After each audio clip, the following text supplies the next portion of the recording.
இன்னும் ஒரு வார காலத்திற்குள் அடுத்த வியாழக்கிழமை தேர்தல், நேரம் ஓட்டு போட்டுட்டு வந்து உட்கார்ந்துருப்போம். அப்படி இருக்கும் பொழுது தமிழர்களையும் தமிழ்நாட்டையும் புறக்கணிக்கும்படி ஒரு கொடூர சட்டத்தை ஒன்றிய பாஜக அரசு கொண்டு வர இருக்கிறது.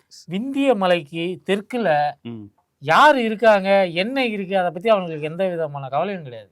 பீமாராவ் ஸ்டேட் மட்டும் எனக்கு இருந்தா போதும், நான் நாடாண்டுருவேன் அப்படின்ற முனைப்புடன் தான் ஒன்றிய பாஜக அரசு செயல்படுகிறது. அதற்காக கொண்டு வரப்பட்டதுதான் இடபிள்யூஎஸ். இந்த நம்ம இப்போ ஷூட் போறப்போ வந்து அங்க வாக்கெடுப்புக்கு போயிருப்பாங்க, என்ன நடக்குது ஏது இல்ல, இதற்காக கொண்டு வரப்பட்டதுதான் இடபிள்யூஎஸ். இடபிள்யூஎஸ் என்ன ஸ்பீடா கொண்டு வந்தாங்க, அதிகபட்சம் 27 நாளுக்குள்ள. இல்ல யாராவது கேட்டாங்களா முதல்ல? நீ தேர்தல் வாக்குறுதியா கொடுத்தியா? எதுவுமே கிடையாது. திடீர்னு உன்னை கொண்டு வந்த 2019 தேர்தலுக்கு முன்னாடி கொண்டு வந்த 20 நாள்ல தக்கல் முறையில குடியரசுத் தலைவர் ஒப்புதல் வரையும் வாங்கி கெசட்ல விட்டுட்ட. நம்மளுடைய கூட்டணி கட்சிகள் கூட ஆதரவு தெரிவிச்சதுன்னு வச்சுங்களேன். சரி, அதை விடுங்க. நட்பு சுட்டலை வந்து நம்ம 23ஆம் தேதி 6 மணிக்கு வச்சுப்போம். அடுத்ததா காஷ்மீர் என்ன பண்ண, ஆர்டிகல் 370 ரிவோக் பண்ணி விட்டு 3 யூனியன் பிரதேசமா மாத்தி விட்டேன். இதை ஏன் சொல்றேன். இப்போ மறுசீரமைப்பு, அதாவது இந்த டீலிமிட்டேஷன் கமிஷன் வந்து தன்னாட்சி அமைப்பு அப்படிங்கிறான். தேர்தல் கமிஷன் மாதிரி காஷ்மீரை 3ஆ பிரிச்சாங்க. காஷ்மீர், ஜம்மு, லடாக்குன்னு 3 யூனியன் பிரதேசமா பிரிச்சாங்க. அதுல இவங்க ஜெயிக்கிற மாதிரி தொகுதி மறைவுரைய செஞ்சாங்க. மக்கள் தொகை அடிப்படையில் இந்துக்கள் அதிகமாக இருக்கக்கூடிய பகுதியா ஒண்ணு பிரிக்கிறது. அந்த மாதிரி பிரிச்சு பாஜகவுக்கு சாதகமா லாபகமா செஞ்சு கொடுத்ததுதான் அந்த மறுவரை ஆணையம். அது தன்னாட்சி அமைப்பா? இல்ல தேர்தல் ஆணையம் தான் இப்ப தன்னாட்சி அமைப்பா இருக்கா? எதுவுமே கிடையாது. இடி தன்னாட்சி அமைப்பா இருக்கா? இன்கம் டாக்ஸ் டிபார்ட்மெண்ட் தன்னாட்சி அமைப்பா இருக்கா? நீ காலையில செய்தி வந்துட்டு இருக்குது. எல்லா எதிர்கட்சி வேட்பாளர்கள், அவங்க சொந்த பந்தங்கள் எல்லார் வீட்லயும் வந்து ரேடியோ சீட் உட்கார்ந்து. இல்ல இன்னொன்னு கேட்டுலாம், கேட்க வேண்டியதா? நம்ம கேட்கல, நீதித்துறையிலே அது கேட்கப்படுகிறதுன்னு வச்சுக்கலாம். அப்படியா இருக்கும்போது இவர்கள் கொண்டு வருவதையெல்லாம் அப்படியே ஒத்துக்கிறதுக்கு நம்ம எடப்பாடி கொஞ்ச நாளா வாயு ரொம்ப ஜாஸ்தியா போயிட்டு இருக்குது. போறவங்க வர்றவங்க எல்லாம் ஒருமையில பேசுறது. இன்னைக்கு வந்து பாசிதம்பரத்துல பேசிருக்கிறாங்க. இந்த மாதிரி பேசிட்டு இருந்தா பிளக்கா பசங்களான நாமளே எடப்பாடியோ போடா வாடான்னு தான் பேச வேண்டியிருக்கும். அதை வந்து ஒரு எச்சரிக்கையாக சொல்லி வைத்து. பீப்லாம் போடலையா? பீப்லாம் போடல. எடப்பாடி ஒரு பீப்பு விசில். சரி, இப்படிப்பட்டவர்கள் ஒரு ஆணையத்தை அமைச்சு அவங்க வந்து ரொம்ப சரியாக நிர்ணயிப்பார்கள் நம்புறதுக்கு நம்ம எடப்பாடி இல்ல, அன்புமணி ராமதாசும் இல்ல. அவங்களோட சம்பந்தி வந்து ரோடு கான்ட்ராக்ட் எடுப்பான், அப்புறம் ஈடியில மாட்டுவான். நமக்கு அப்படிப்பட்ட நிலைமையா இல்ல? நம்ம அண்டாடங்காச்சிங்க மாச சம்பளத்துல இருக்கோம் இல்லையா? அதனால அதை அமித்ஷா சொல்வதை எல்லாம் அப்படியே நம்புவதற்கு நம்ம எடப்பாடி பழனிசாமி கிடையாது. இப்போ எடப்பாடி பழனிசாமி மட்டும் நம்புறாருன்னு நினைக்கிறீங்களா நீங்க? அதெல்லாம் கிடையாது. அவன் ஒரு துரோகி பையங்க. அவன் சசிகலாவுக்கு துரோகம் பண்ணா, ஓ பன்னீர்செல்வத்துக்கு துரோகம் பண்ணா, எல்லாருக்கும் துரோகம் பண்ணான். அவன் ஒரு துரோகி பையன். நாளைக்கே அமித்ஷாவுக்கு துரோகம் செய்யணும் அப்படின்னு ஒரு வாய்ப்பு வந்தா முதல்ல செய்யக்கூடிய இவன் தான். ஆமா, இப்ப இருக்கிற 2026 டீலிமிட்டேஷன் கமிஷனுக்கு முன்னாடி கொண்டு வரப்பட்டது 2002 தான் டீலிமிட்டேஷன் பில்லு பாஸ் ஆகுது. அது இத்தனைக்கும் 2001 பாப்புலேஷன் சென்சஸ் எடுக்கப்பட்டுச்சு. ஆனாலும் கொண்டு வரப்பட்டது என்பது 1971 பாப்புலேஷன் சென்சஸ் பேஸ் பண்ணி. ஓகேவா? ஆக்சுவலா அதுவே நமக்கு பாதிப்பு. 2 சீட்டு போச்சு. ஆமா, 2 சீட்டு போச்சு. 71 2 சீட்டு போச்சு. அதுக்கு முன்னாடி நம்ம 41 சீட்டு வச்சிருந்தோம். ஆனாலும் அதை ஒப்புக்கொண்டு அதை 50 வருடமா 71ல இருந்து 2050 பிளஸ் வருஷம் 2026 வரையும் கொண்டு வந்துட்டோம். இப்ப இவங்க என்ன சொல்றாங்க, 2002 பில்லுலயும் அவங்க என்ன சொல்றாங்கன்னா இந்த சீட்ஸை கன்ஃபார்ம் பண்ணிட்டாங்க, 39ன்றத கன்ஃபார்ம் பண்ணிட்டாங்க. ஆனா அந்த கமிஷனுக்குன்னு ஒரு ரோல் இருக்கும்ல, அந்த ரோலை கிளியரா டிஃபைன் பண்ணிட்டாங்க. உன்னோட பொழப்பு, உன்னுடைய வேலைன்றது வந்து பவுண்டரிஸை டிஃபைன் பண்றது. அதாவது ஸ்டேட்டுக்குள்ள ஒரு எம்பி தொகுதிக்கான பவுண்டரி வந்து பெருசா இருக்கும், மக்கள் தொகை அதிகமா இருக்கும், அதை கொஞ்சம் சின்னது பண்ணி பக்கத்து தொகுதியோட அட்ஜஸ்ட் பண்ணி லேண்ட்ஸ்கேப் பெருசா இருக்கும். அதை வந்து இப்ப அப்படிதான் புதுக்கோட்டையை வந்து திருச்சியோட சேர்த்தது, பாதியை வந்து காரைக்குடியில சேர்த்ததுன்னு வைங்களேன். அப்படிதான் இருந்தது. ஆனா இப்ப கொண்டு வர இந்த விஷமத்தனமான பில்லுல அமித்ஷா சொல்லக்கூடிய 50% எல்லா ஸ்டேட்டுக்கும் இன்க்ரீஸ் இல்ல, இந்த 7.2% அப்படின்னு சொல்றது வந்து நம்ப தகுந்ததாக இல்லை. நீ என்ன சொன்னீங்க ஐயா சாமி, இத வந்து சீஃப் மினிஸ்டர் வந்து என்ன சொல்றாருன்னா அப்பையில இருந்து சொன்னது, நீ டீலிமிட்டேஷனுக்கு பில்லு கொண்டு வரதா இருந்தா அந்த பில்லிலேயே அதை மென்ஷன் பண்ணு. ஜாயிண்ட் கமிட்டி ஒண்ணு போட்டாங்க டீலிமிட்டேஷன் கமிஷனுக்கு. மற்ற மாநில முதல்வர்கள், பிஆர்எஸ்ல இருந்து வந்து அந்த எதிர்கட்சி எல்லாருமே வந்து சொன்னது என்னன்னா, நீ சொல்றத அந்த பில்லுல கொண்டு வந்துரு சாமி, இப்ப பேப்பர்ல கொண்டு வந்து, அவ்வளவுதான் மேட்ரு. ஆடு கூட இங்க சொல்லி கிடக்குது. பேட்டி பார்த்தேன், அது நியூஸ்ல அன்றி இப்பதான் கொஞ்ச நேரத்துக்கு முன்னாடி பார்த்தேன்.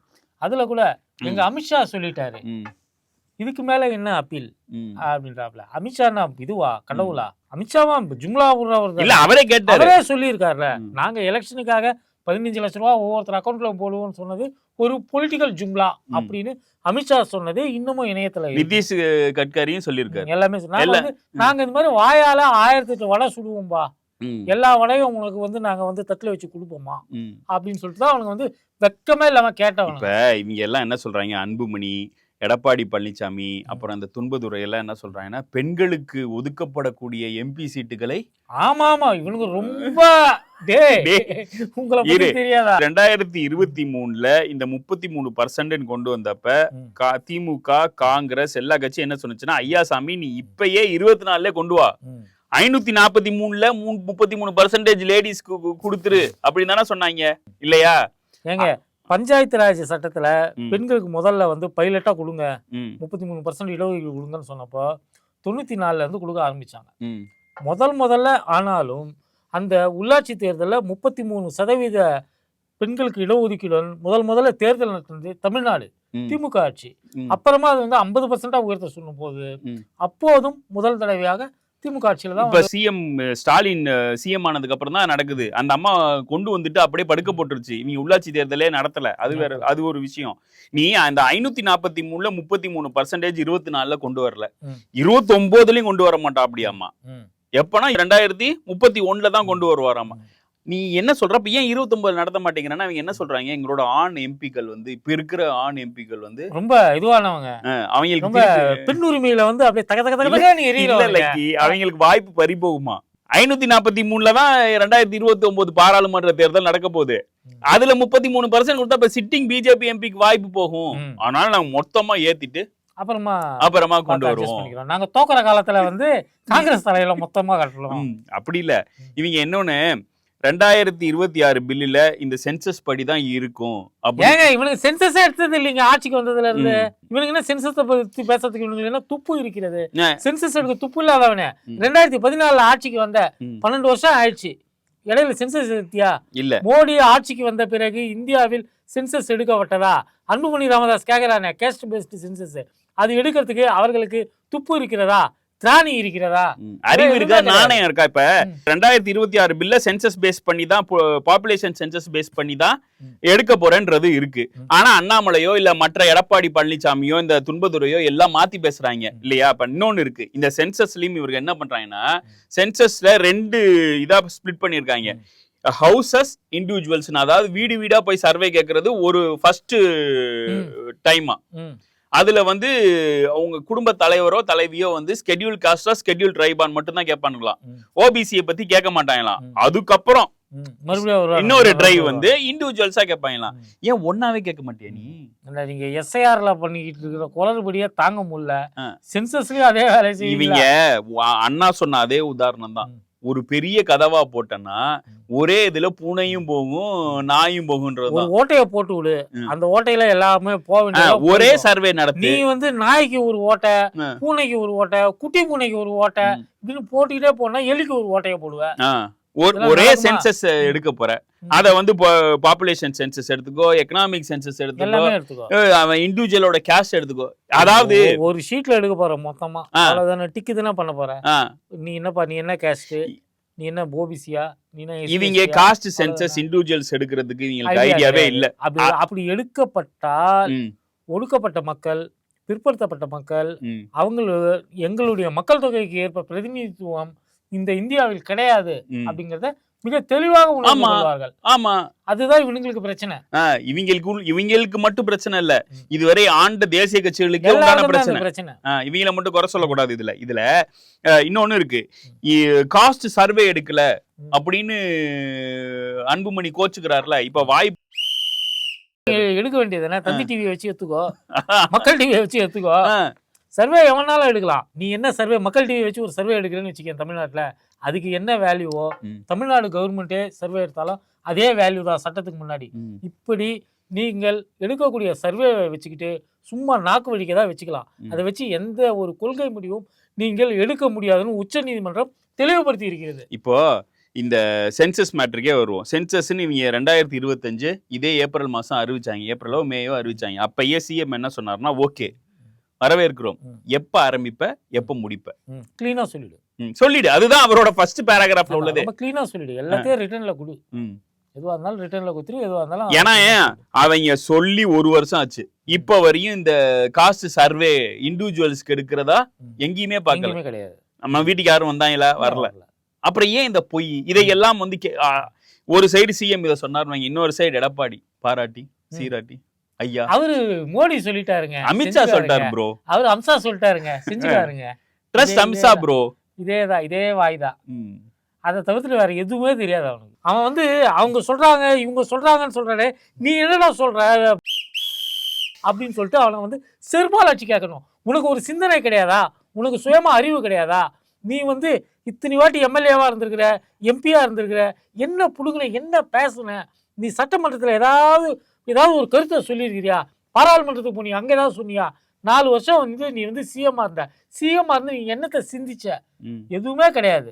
இல்லைங்க, இந்த இவர் சுப்ரத்னம்னு ஒருத்தர் இருக்கார்ல, ஏடிஎம்கே எக்ஸ் ஏடிஎம்கே எம்எல்ஏ, இப்போ வந்து திமுகல இருக்காரு. அவர் என்ன சொல்றாருன்னா, 89லே பழனிசாமி எம்எல்ஏ, 91 to 96 எம்எல்ஏ, அப்ப வரையும் கன்னி பேச்சே பேசாம இருந்திருக்காருங்க. இருந்தாலே என்னடா சீல் உழைக்காமே இருந்திருக்கிறேன், அந்த அர்த்தத்துல சொல்லல இல்லப்பா, நான் அந்த அர்த்தத்துல தான் சொல்றேன். இப்ப பார்லிமெண்ட் நீங்க சொன்ன அப்புறம் தான் ஞாபகம் வருது, பார்லிமெண்ட் போய் ஐயாசாமி என்ன பேசிருக்காருன்னு பாப்போம். சன்செட் சைட்ல எல்லாமே இருக்கு, பாப்போம். பார்லிமெண்ட்டுக்கு நீ போய் என்ன பண்ண, அங்க போயிட்டு பேக்கெட்ல ஏதாவது வேர்க்கடல பொறி உண்டை வச்சுட்டு எடுத்து ஒவ்வொன்றா தின்னுட்டு இருந்தியா, இல்ல ஏதாவது பேசி இருக்கிறியா, அந்த டீட்டெயிலை எடுப்போம். எடுத்ததுக்கு பிறகு உங்க யோகிதை தெரியும். ஆகவே ஒன்றிய அரசு நம்மை மீண்டும் மீண்டும் வஞ்சிக்கிறது.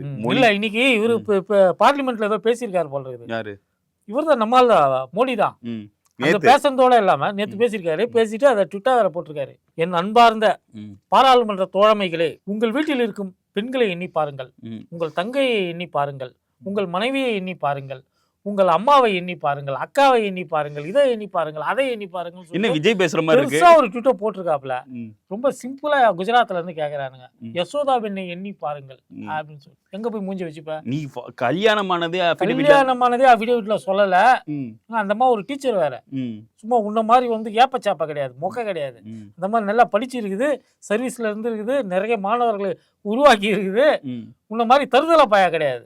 ஊரா போய் கலவரம் பண்ணிட்டு வன்முறை பண்ணிட்டு போன ஒரு தருதலை கிடையாது. அந்த அம்மாவுடைய அந்த தாயுடைய கண்ணீருக்கு வந்து நீ என்ன பதில் சொல்ல போற அப்படின்னு குஜராத்ல இருந்து கேட்கறாங்க. நம்மளா கேட்டோம், எங்களுக்கு என்ன தெரியும்? எங்களுக்கு என்ன தெரியும்? உங்களுக்கு எப்ப கல்யாணம் ஆச்சு, இது பாலிய விவாகமா, சட்டபூர்வமான விவாகமா, இதெல்லாம் நமக்கு என்ன தெரியும்? அதெல்லாம் குஜராத்ல இருக்கவங்க சொல்றாங்க. நேத்து வந்து விஜய் தேர்தல் அறிக்கையை வெளியிட்டு இருக்காரு.